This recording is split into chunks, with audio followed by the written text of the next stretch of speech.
On the profile interview segment this week, I will be speaking with the General Secretary of the Nigerian Union of Electricity Employees and also the Secretary General of the Association of Senior Civil Servants of Nigeria. They will be shedding light on the plight of an average Nigerian worker who is seeking for a new national minimum wage. Join me.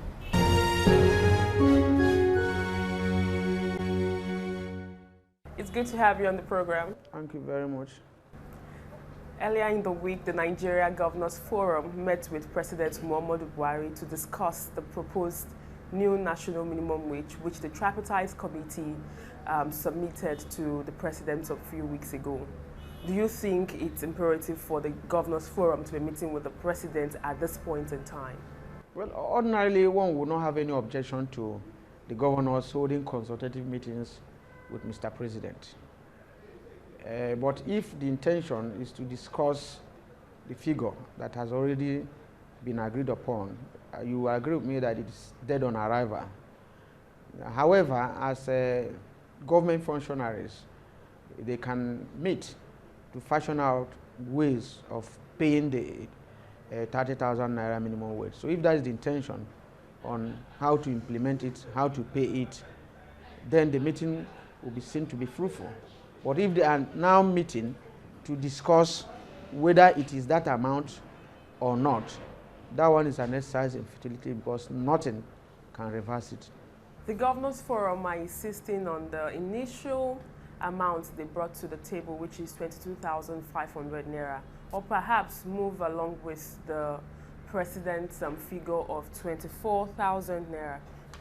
What's your take on this? Do you think that figure can be reworked, owing to the fact that the President has promised to submit his reports or the report of the tripartite committee meeting to the National Assembly to enact it into law? Well, the 22,000 something the governors were mentioning is personal to them. The 24,000 something that Ngige is mentioning is personal to him. Now, the United Labour Congress came with 96,000 naira, personal to them. NLC, TUC came with 50-something thousand, personal to them. But the agreed figure is 30,000 naira minimum wage. So, and it will be wrong for the governors to be mentioning 22,000. It then means they are still at the level, at the infant stage. It then means the United Labour Congress should be talking of 96,000 naira. And you can't come with a figure to negotiating table and you go back with that figure. That is no negotiation. Negotiation had taken place, and unfortunately for a period of 1 year, and the result has been produced. And the result is with Mr. President, whose duty at this point in time is to send an executive bill to the National Assembly to enact a law to cover it.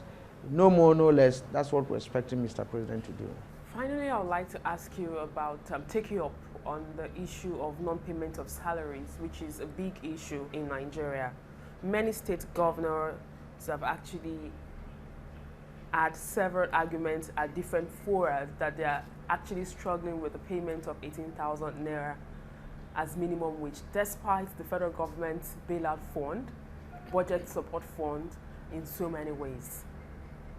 What do you think should be done to ensure that Nigerians are educated about probably good governance and probably paying attention to welfare of Nigerians or workers?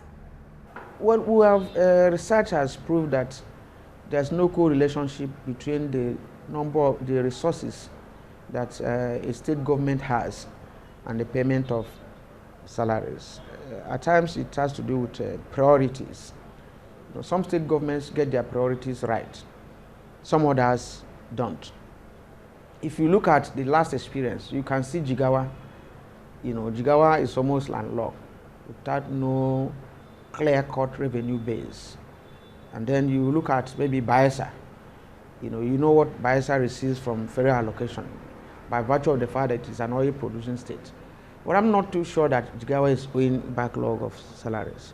And I'm equally aware that Bayelsa is owing backlog of ideas. So if you even take the federal resources meant for the federal government and give to any state, the state that will not pay salaries will not pay. Even when it was 3,000 naira minimum wage, some states were still owing months. So when states don't get their priority right, they go into all manner of wastages, and it continues that way, and it accumulates. So I don't think that that is the problem, but they must get their priorities right. And for them to get it right, Nigerians may like to know what constitutes the security vote. You know, because governors have the liberty to spend their security vote, and then they will not want to pay 18,000 naira minimum wage. The governors don't owe their aides, they don't owe members of the parliament, they don't owe their commissioners, but they owe workers. So you can see that there's a deliberate effort, you know, to continue to oppress workers.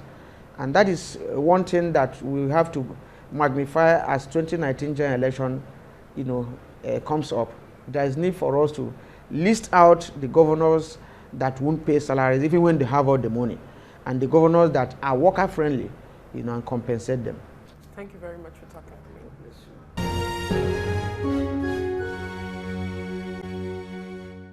It's good to have you on the program. Thank you very much. A lot has been happening, especially when it comes to the conversation of the new national minimum wage. And since you're from the civil service union, I don't know what the argument is within workers as regards the importance of the new national minimum wage. What can you say is the state of mind for an average Nigerian worker in terms of getting a new national minimum wage? Thank you very much. When we submitted the report to Mr. President, and he received the report very well and spoke very well too, workers were very happy. Our members believed the government so much, and they felt, okay, in the next couple of, let's say 2-3 weeks, implementation of the new national minimum wage will commence with the assurance from the National Assembly that they are going to fast-track the process of enacting the minimum wage into law, to enact. But recently, when you have the governors saying that they cannot pay, if they are forced to pay, they will retrench and all those things. So it is dampening the morale of workers. They are quite apprehensive now, and I must very frank with you. They've given a deadline. I think by December, the minimum wage is not implemented, it will become naira and kobo into their pockets. Then we go to the trenches. Now, you were part of the tripartite committee that brought out, that negotiated this new national minimum wage, and you were part of the team that submitted this report to the president of the country. Would you say that the tripartite committee had a robust discussion on what the Nigerian worker deserves to earn as the minimum wage? And if that is the case, do you think it is right for us to still be having this discussion by probably the Nigerian Governors Forum at this point in time, after the committee who was given the responsibility to do this work have actually submitted its reports? Is it not trying to say that the committee wasn't capable of its assignment? That is the picture they are trying to paint, but you and I know that what they are saying is not correct. Since the committee was inaugurated 2017 November, we've worked very, very hard, very, very hard. And I'm glad that all the governors were also part of the process. Governors representing the 6 geopolitical zones. The governor of Osun State was part and parcel of the process. The governor of Rivers State was part and parcel of the process. The governor of Imo State, the governor of Gombe State, the governor of Plateau State, and the governor of Kebbi State. They were part and parcel of the process. And minus the governor of Gombe State, who did not show up at all. So his own case is a different thing entirely. But the others, they attended some of the meetings, and those meetings they could not attend. Their representatives were very much on ground. Robust negotiation, deep-seated negotiation. All the members of the committee worked very, very, very hard. And if you look at our report, it tells the story of the depth of work that went into that assignment. And for us to now come up with a report, with a figure, and for some people to start saying that, you know, they are trivializing the whole thing. They are trivializing the whole thing. If they are serious-minded individuals, they will not be talking the way they are talking. Say, we are going to retrench. Are they the owner of the country? They are not, for God's sake. And we've told them that 30,000 naira is just the minimum below which you cannot fall into. That's what we are saying. So you are now free to now discuss with the trade unions in your respective states on how to do the consequential adjustment. And at the end of the day, when you look at it, even the percentage increase in the salary wage bill is not going to be anything so significant. But you have lazy people call themselves leaders. It's a pity. It's a tragedy. But there's this argument on the street that rather than the Nigerian Labour Congress, the Trade Union Congress, and other labor unions fighting for a new national minimum wage, that right now basic amenities should be what should be on the front burner. Many people believe that if there are free schools that are up to standard, there are public hospitals that are up to standard, whatever figure that is arrived at will be sufficient. What's your take on this? First and foremost, upward review of national minimum wage is a global phenomenon. It's not limited to Nigeria. Then secondly, this issue of talking about free education, free medical services, good roads, these things are not within our own purview. We love it. How do you negotiate it? Our own bit is to fight for the interests and welfare of our members. That aspect you are talking about, before you know what is happening now, even the petroleum price increases you have witnessed in this country, you discover that by the time labor talks, some people are saying that it's not a dispute of right. Not to now talk of say you didn't tar this road, you didn't tar. It's not within our own purview. So, and what is not within our own jurisdiction, why do we? So our own is prices have gone up. Due to the devaluation of the currency, which was 150 naira to $1 when the last one was agreed upon. And you and I know that most of what we consume in this country, whether consumables or the capital ones, they are all import dependent. Most of these things come from abroad. The inflationary spiral is on the rise. Government promised palliative measures sometimes when the price of petrol was jacked up to 145. Up to now, nothing has been done to anybody. Nothing, not a single naira. So what are we talking about? Talking about state governors, since they are the one that is still drawing us back when it comes to the fight of or the struggle for a new national minimum wage. Now, aside from the fact that they are insisting that the federal government will probably have to increase their allocation, is it the duty of a governor to wait for the federal government to disburse money for them to pay workers' salary? What happens to IGR? You are hitting the point. You know, this, as far as we are concerned, this is pure comedy. Their statements are comical. It doesn't portray some of these people as very serious. Okay, this time around you want to review up minimum wage upward, you are talking of review of revenue allocation formula. Next time when you talk of review of revenue, next time you talk of review of revenue, then at the stage, all the state government will have 100%, others will be having 0. They are not serious people. You talk about IGR. There are venues where they can make money. In fact, they are not even interested.